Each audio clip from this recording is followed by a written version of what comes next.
We back, baby. Boop, boop, boop, boop, boop, boop, boop. With another reflection on the Daily Vedantic. Shield to shield. There is this great writer, Stephen Pressfield. Great. He's a phenomenal writer. He's revered for both his nonfiction and his fiction. His nonfiction magnum opus is The War of Art. Nearly every creative, especially people here in LA, they love this book, this Bible on getting through the war of art, of creating art, and everything you have to do to get through the creation of your art. He's also known for his fiction. Legend of Bagger Vance was made into a Will Smith and Matt Damon movie in the 90s, and critics didn't love the movie, but the book was a bestseller. I think he's a 12-time New York Times bestseller. One of his most famous books is Gates of Fire. And I was hearing this story recently about how Gates of Fire, this was a pastor speaking, he said that Gates of Fire is his favorite book of all time. And I've gotten to know Stephen Pressfield here in Malibu. He lives out here, and we've become friends. And I've even had him on the Yoga For Your Intellect or the Venice Vedanta Club meetings. I think we've published that episode, that live episode. But this pastor was telling me this in Meridian, Texas. Tiny little town of like 1,000 people. This pastor was saying that his favorite book is Gates of Fire. And he said this visual that he gets from the Gates of Fire has stuck with him for 20 years. And that is, that, by the way, Gates of Fire was the basis for the movie 300. And the premise of the book is 300 Spartans being able to take on thousands, like 100,000 Persians. And this Spartan who's captured by the Persians being brought to the Persian king and having to explain how it was possible that 300 soldiers were able to stop 100,000 Persians. And the story of the book is this Spartan recounting everything from how Spartans are raised, what their training is like, all of these things that lead up to their ability to withstand this kind of insane onslaught. So in this recounting, the Spartan tells this aspect of Spartan fighting, which is shield to shield. You can lose your sword. You can lose your spear. You can lose any weapon. But if you lose your shield, the punishment is death. Why is that? That is because in the front line of Spartan war, everyone protects the person next to them with their shield. Everyone is protected by the person next to them. The shield is not for them. The shield is for the soldier right to their side. That's what made them so powerful. Not in how they were able to be more aggressive, although that was a big part of it.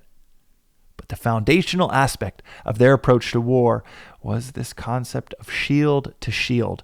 And when your shield was protecting the person next to you and you were protected by the person next to you, the shields were impenetrable. The front line could move at will. It was an impenetrable wall of death coming after you. And if everybody was behind this impenetrable wall, you could lose your sword and pick up another one. You could lose your spear and pick up another one. You could find a bunch of weapons pushing that wall forward over the dead bodies that you are conquering. With that impenetrable wall. And a wall is only as strong as its weakest point. And a wall without a weak point, that is mighty indeed. Shield to shield.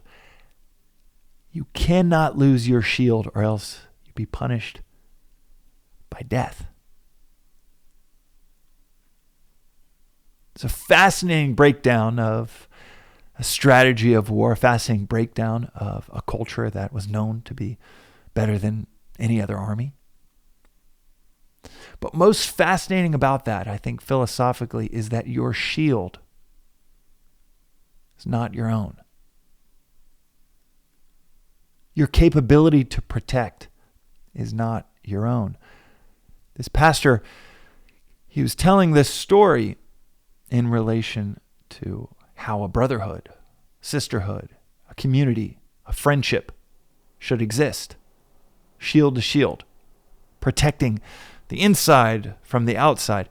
That's one way of looking at it. In my view, it's a little too in-group, out-group, instead of the Advaita Vedantic view of identification with another. The Vedantic definition of love is seeing no otherness in the world. So the value of living like this, metaphorically, for me, it's not really in how to approach warfare or a battle. For me, it's in the recognition of how powerful we are when our capabilities are lent to the person next to us. When our skills are not our own.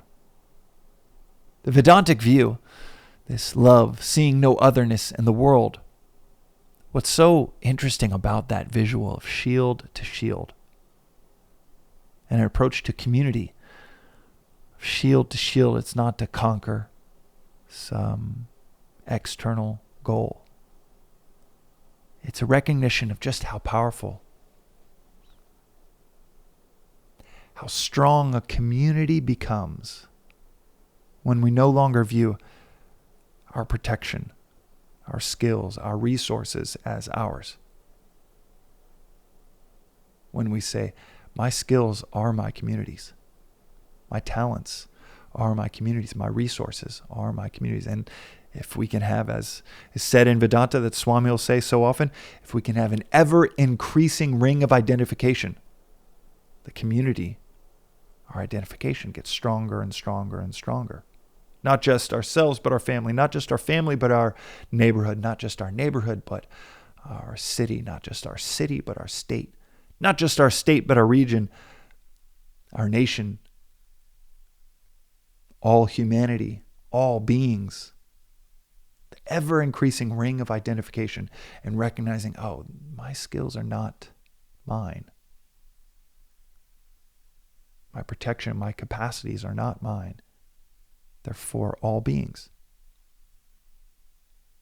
You don't jump from a mile an hour to 100 miles an hour, but incrementally, bit by bit, go beyond just these skills are for my family. You carve out space for, no, maybe these skills are for my coworkers as well. A bit of space. Maybe these skills are for my community, my neighborhood, my city, my country, humanity. But one thing is certain in this visual, in this approach, a life where we're living at shield to shield, is this fascinating principle that we are so much more powerful, not just together than we are alone, but when we view our skills and our resources not as ours. They belong to anybody but us. They belong to the people to our left, to our right. And that is today's reflection on the Daily Vedantic. We'll see you next time.